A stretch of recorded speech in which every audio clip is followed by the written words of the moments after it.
So, do any of my subscribers know how to make t-shirts? Let me know. So I was having a discussion with somebody on Reddit, and basically the gist of it was, he was saying something like, uh, vegans believe that killing animals is wrong. We have that, we feel like killing animals is wrong.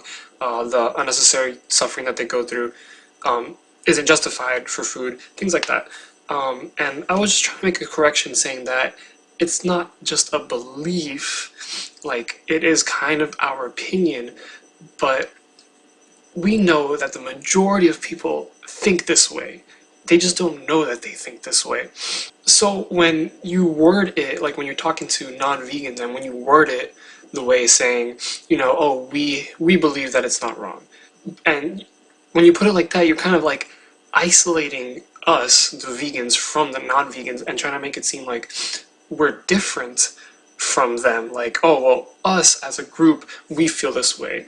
Because then that gives people leeway to say things like, okay, well, that's your belief. I don't think that way. When in reality, we know that like 90% of omnivores, maybe even something as low as 70% of omnivores, feel that way because we see it in everyday life. Everybody owns dogs. Nobody thinks about eating horses. Things like that.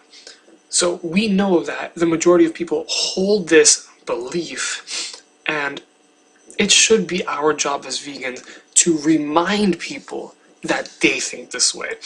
Like, nobody likes looking at slaughterhouse footage, dude. Nobody. If the majority of people were to look into slaughterhouse footage, watch videos like Earthlings, they would make a change. They would at least want to make a change, a difference.